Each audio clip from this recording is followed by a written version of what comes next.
नमस्कार। दिन भर की बड़ी खबरों में आपका स्वागत है। मैं हूं दामिनी। इस बुलेटिन में आज बात होगी ट्रैक्टर रैली पर दूर होते असमंजस की, राहुल गांधी के तमिलनाडु दौरे की, बताएंगे कि क्या है सौरव गांगुली का राजनीतिक प्लान, जानेंगे कि पार्टी को मजबूत करने में कैसे जुटी जेडीयू, और बुलेटिन के आखिर में बात एक दिन की मुख्यमंत्री बनी सृष्टि की। लेकिन तमाम बड़ी खबरों से पहले एक नजर सुर्खियों पर।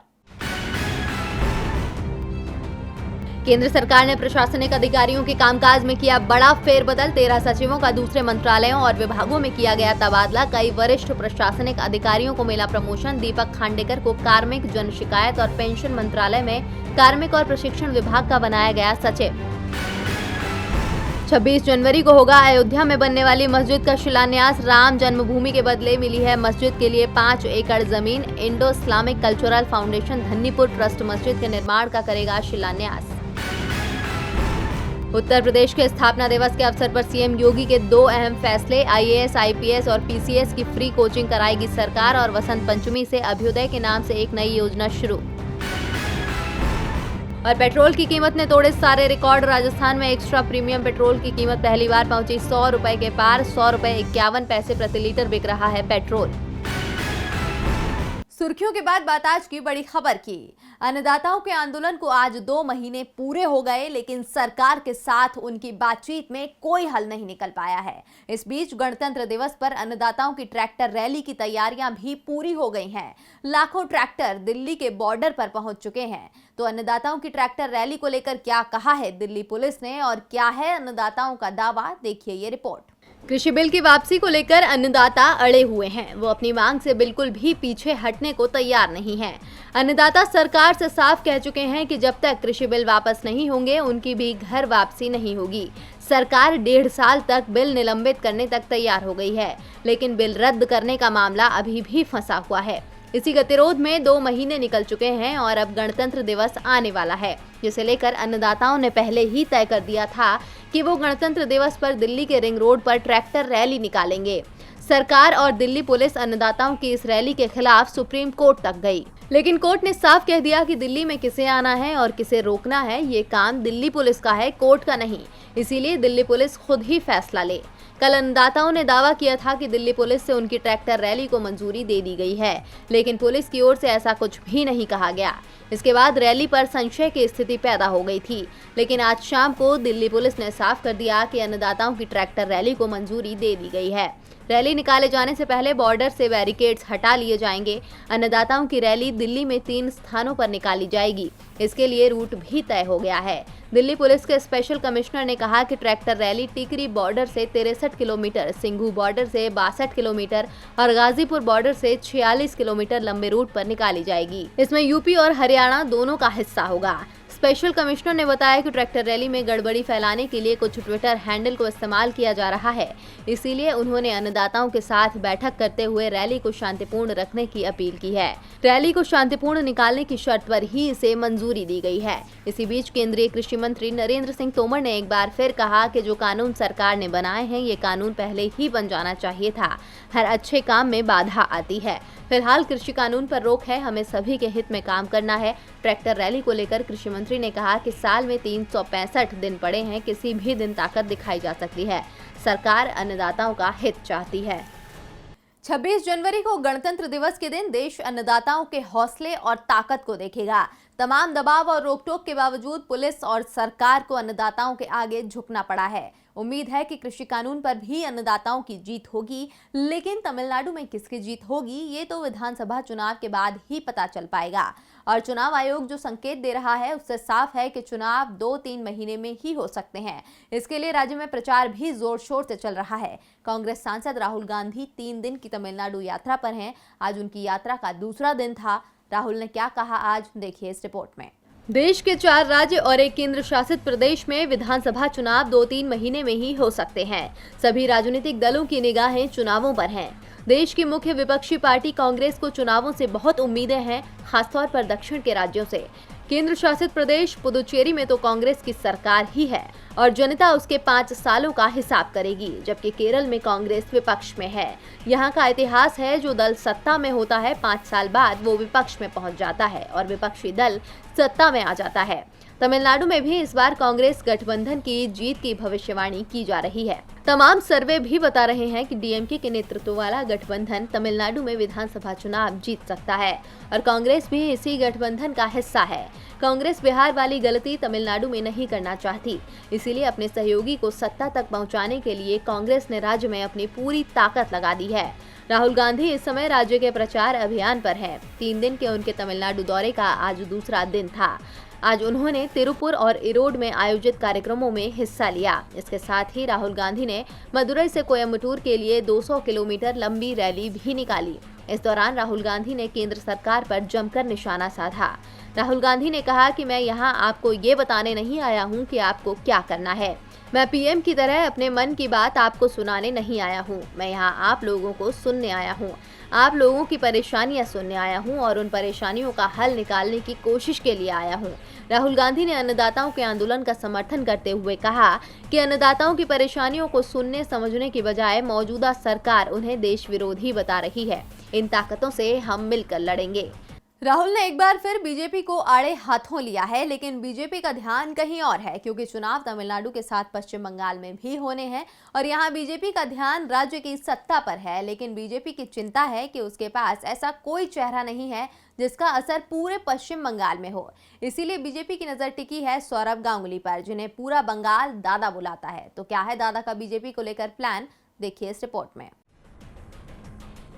सौरभ गांगुली के बीजेपी में जाने की अटकलें बहुत दिनों से लगाई जा रही है। दावा किया जा रहा था कि दादा जल्द ही बीजेपी का नाम थाम लेंगे, लेकिन अचानक ही उनका स्वास्थ्य बिगड़ जाने के कारण उनकी राजनीति पर ब्रेक लगता दिखाई दिया। लेकिन अब सौरभ गांगुली स्वस्थ हो चुके हैं और उनके राजनीति के मैदान में उतरने के संकेत भी मिलने लगे हैं। 30 जनवरी को केंद्रीय गृह मंत्री अमित शाह भी पश्चिम बंगाल जा रहे हैं और दावा किया जा रहा है कि सौरभ गांगुली को लेकर बड़ा फैसला भी हो सकता है। अमित शाह सौरभ गांगुली से मिलने के लिए उनके घर भी जा सकते हैं। यदि सब कुछ सही रहा तो सौरभ गांगुली के बीजेपी में जाने का रास्ता भी साफ हो सकता है। सौरभ गांगुली के साथ वैशाली डालमिया, लक्ष्मी रत्न शुक्ला, राजीव बनर्जी सहित आधा दर्जन से ज्यादा विधायक बीजेपी का दामन थाम सकते हैं। बीजेपी सौरभ गांगुली को सीधे मुख्यमंत्री और तृणमूल कांग्रेस सुप्रीमो ममता बनर्जी के खिलाफ खड़ा करना चाहती है। इससे पहले शुभेंदु अधिकारी ने जब बीजेपी की सदस्यता ली थी तो उस समय टीएमसी के आधा दर्जन से ज्यादा विधायक बीजेपी में शामिल हुए थे। शुभेंदु को घेरने के लिए ममता बनर्जी ने बाद में उनके विधानसभा क्षेत्र नंदीग्राम से बड़ी रैली की और ऐलान कर दिया कि वो नंदीग्राम से चुनाव लड़ेंगी। ममता के नंदीग्राम से चुनाव लड़ने के ऐलान के बाद अब बीजेपी की ओर से ममता की दूसरी सीट भवानीपुर, जिससे वो चुनाव लड़ती हैं, वहां उन्हें घेरने की रणनीति बनाई जा रही है। बीजेपी सौरभ गांगुली को भवानीपुर सीट से मैदान में उतार सकती है, लेकिन ये फैसला दादा को ही लेना होगा कि वो राजनीति में आते हैं या नहीं। ऐसे में बीजेपी की सौरभ गांगुली को अपनी पार्टी में शामिल करने की योजना कितने कारगर साबित होते हैं, ये तो आने वाला वक्त ही बताएगा। बीजेपी पश्चिम बंगाल पर ध्यान लगाए है तो वहीं उसकी सहयोगी जेडीयू के लिए पश्चिम बंगाल से ज्यादा जरूरी बिहार है, जहां अभी 2.5 महीने पहले ही विधानसभा चुनाव हुए हैं। विधानसभा चुनावों में सबसे ज्यादा नुकसान जेडीयू को ही हुआ था। इसीलिए पार्टी ने अभी से लोकसभा चुनावों की तैयारी शुरू कर दी है, जो 3 साल बाद होने हैं। इसके लिए पार्टी ने रणनीति बनाना भी शुरू कर दिया है। क्या है जेडीयू की रणनीति, देखिए इस रिपोर्ट में। बिहार में नीतीश कुमार ने अपनी सरकार तो बना ली, लेकिन सरकार बनाने के साथ ही उन्होंने परेशानियां भी अपने सर मढ़ ली और अब तक तो नीतीश सरकार का मंत्रिमंडल विस्तार भी नहीं हुआ है, जिस पर नीतीश सरकार को घेरने में विपक्ष भी मौका नहीं छोड़ रहा है। ऐसे में अब पार्टी ने बैठक करके आगे की रणनीति तैयार कर ली है, जिसमें आरसीपी सिंह ने शनिवार को पार्टी संगठन को लेकर दूसरे दिन की बैठक में क्षेत्रीय प्रभारियों से कहा कि संगठन और चुनाव के कार्यों पर एक साथ ध्यान रखें। प्रत्येक जिले में इसका ख्याल रखें कि पार्टी के प्रति समर्पित कोई साथी सम्मान और योग्यता के अनुरूप स्थान पाने से वंचित न हो। इसके साथ ही संगठन में महत्वपूर्ण जिम्मेदारियों के लिए सभी जिलों में सुयोग्य लोगों को चिन्हित किया गया। इसके साथ ही आगामी लोकसभा और विधानसभा चुनावों को ध्यान में रखकर लोकसभा प्रभारियों और विधानसभा प्रभारियों के चयन की प्रक्रिया शुरू की गई। आपको बता दें कि जेडीयू में पहले से विधानसभा प्रभारी होते थे, लेकिन अब सभी 40 लोकसभा क्षेत्रों के लिए भी लोकसभा प्रभारी बनाने का निर्णय लिया गया है। मुख्यमंत्री नीतीश कुमार के निर्देश पर शीघ्र ही मुख्यालय में एक अलग सेल गठित किया जाएगा। इसके लिए पैनल भी तैयार कर लिया गया है। सेल की इकाई हर जिले में भी बनेगी। इन रणनीतियों के साथ अब आरसीपी सिंह ने पार्टी की मजबूती को लेकर दावा भी कर डाला। उन्होंने बैठक के बाद कहा कि जेडीयू के पास प्रदेश में निर्णायक ताकत पहले भी थी और आगे भी रहेगी। इसमें किसी को कोई संदेह नहीं रहना चाहिए। जेडीयू का संगठन हर पार्टी से अधिक मजबूत है। हर बूथ तक हमारी मजबूत उपस्थिति है। अब पार्टी में कितनी मजबूती है ये तो आने वाले समय पर ही पता चलेगा, लेकिन विपक्ष इस पर अब क्या जवाब देता है ये देखना दिलचस्प होगा। विधानसभा चुनावों में जो हालत जेडीयू की हुई वो लोकसभा चुनावों में न हो जाए, इसीलिए जेडीयू ने अभी से तैयारी शुरू कर दी है। जेडीयू खुद को मजबूत करने की कोशिश में है तो कर्नाटक में बीजेपी विधायक ही अपनी पार्टी को कमजोर करने की कोशिश कर रहे हैं। पार्टी के 2 दर्जन से ज्यादा विधायक येदियुरप्पा से नाराज हैं, जिस कारण सरकार की मुश्किलें बढ़ती जा रही हैं। कर्नाटक में सीएम येदियुरप्पा ने जब से अपने मंत्रिमंडल को नया रूप दिया है तब से पार्टी 2 धड़ों में बंट गई है। एक तरफ तो पद मिलने के बाद खुशी से झूम रहे नेता हैं, तो दूसरी तरफ वो चेहरे हैं जिनके अरमान आंसुओं में बह रहे हैं। पार्टी आलाकमान से उम्मीद टूटने के बाद अब इन नेताओं ने बगावत का बिगुल बजा दिया है। यहाँ तक कि अब सूबे में रिजॉर्ट पॉलिटिक्स भी शुरू हो गई है। चिकमंगलुरु के एक रिजॉर्ट में मंत्री रमेश जारकीहोली की कुछ दूसरे मंत्रियों और विधायकों से मुलाकात हुई।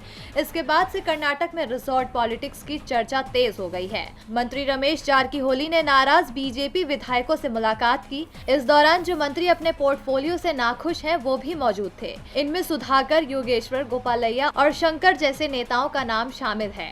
बैठकों का ये दौर ऐसे वक्त में चल रहा है जब सीएम येदियुरप्पा से लेकर गृह मंत्री अमित शाह तक नेताओं को शांत करवा चुके हैं, लेकिन बीजेपी के करीब 15 विधायक अपनी ही सरकार के खिलाफ बागी होते जा रहे हैं। ये विधायक एक दूसरे से संपर्क में है। अब तो रिजॉर्ट पॉलिटिक्स भी शुरू हो गई है। ऐसे में राज्य में सियासी हलचल तेज हो गई है। बीजेपी सरकार की धड़कनें भी बढ़ती जा रही है, क्योंकि कर्नाटक में रिजॉर्ट पॉलिटिक्स के बीच ही कुमारस्वामी सरकार गिर गई थी। ऐसे में मौजूदा येदियुरप्पा सरकार पहले से ही एक्टिव हो सकती है। फिलहाल तेज होती सियासी हलचल के बीच बीजेपी की ओर से अभी कोई बयान नहीं आया है। येदियुरप्पा की सरकार मुश्किल में है, ये मुश्किल बीजेपी के विधायक ने ही खड़ी की है। वैसे एक खबर हाल में और चल रही थी जिससे लोग मुश्किल में पड़ते दिख रहे थे। दावा किया जा रहा था कि आरबीआई द्वारा 100 रुपए के पुराने नोट बंद किए जा सकते हैं। अब इसे लेकर आरबीआई की ओर से बयान आया है। तो क्या कहा है आरबीआई ने, देखिए ये रिपोर्ट। 8 नवंबर 2016 रात के 8 बजे अचानक पीएम नरेंद्र मोदी टीवी पर आए और उन्होंने 1000 रुपए के सभी नोटों के साथ 500 के सभी पुराने नोटों को बंद करने का ऐलान कर दिया था। बाद में जनता को हुई परेशानी सभी ने देखी और अब एक खबर तेजी से वायरल हो रही थी कि आरबीआई 100 के पुराने नोट बंद कर रही है।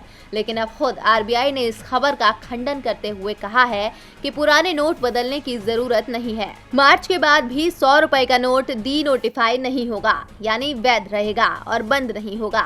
नोट तभी बदला जाएगा जब वो फटा होगा। पुराने से नए नोट बदलना बैंकों के लिए एक सामान्य प्रक्रिया है। आरबीआई ने 2016 के बाद 100 के नए नोट जारी किए थे, लेकिन पुराने नोटों को बदला नहीं गया था, वो प्रचलन में ही बने रहे। इन नोटों को चरणबद्ध तरीके से नए नोटों में बदला जा रहा है, लेकिन इन्हें बंद नहीं किया गया है। और बुलेटिन के आखिर में बात एक दिन के सीएम की। 2001 में एक फिल्म आई थी नायक, जिसमें हीरो को एक दिन के लिए सीएम बनाया जाता है और आज कुछ ऐसा ही देखने को मिला उत्तराखंड में। आज उत्तराखंड के सीएम त्रिवेंद्र सिंह रावत ने राज्य की कमान एक 21 साल की लड़की को सौंप दी। राष्ट्रीय बालिका दिवस के मौके पर हरिद्वार की बेटी सृष्टि गोस्वामी को एक दिन के लिए उत्तराखंड का सीएम बनाया गया। इस खास मौके पर सृष्टि गोस्वामी ने किन किन कार्यक्रमों में की शिरकत, देखिए इस रिपोर्ट में। उत्तराखंड में बालिका विकास की पहल को मजबूत करने के लिए सृष्टि गोस्वामी को एक दिन के लिए उत्तराखंड का सीएम बनाया गया है। वहीं इस खास मौके पर सृष्टि देहरादून स्थित विधानसभा पहुंची, जहां उनका प्रोटोकॉल मंत्री धन सिंह रावत ने स्वागत किया। इसके बाद वे विभिन्न विभागों के अधिकारियों के साथ समीक्षा बैठक की और कई अन्य कार्यक्रमों में भी शिरकत की। सृष्टि ने एक दिन की मुख्यमंत्री रहते हुए विभागों को बालिका विकास से जुड़े मुद्दों पर सुझाव भी दिए। सृष्टि हरिद्वार के एक छोटे से गाँव दौलतपुर की निवासी हैं। वो बीएसएम पीजी कॉलेज में बीएससी एग्रीकल्चर की छात्रा है। सृष्टि पढ़ाई करने के साथ साथ बालिका विकास के कई कार्यों से जुड़ी रही हैं। उत्तराखंड में हर 3 साल पर एक बाल विधान सभा का गठन किया जाता है। आयोजित होने वाले बाल सभा सत्र में उत्तराखंड के मुख्यमंत्री त्रिवेंद्र सिंह रावत ने सृष्टि को बाल विधान सभा का मुख्यमंत्री बनाया। आपको बता दें कि सृष्टि गोस्वामी 2018 को विधानसभा संगठन में बाल विधायक के रूप में चुनी गई थी। और दिन भर की बड़ी खबरों में मेरे साथ इतना ही। देखते रहिए डीवी लाइव। नमस्कार।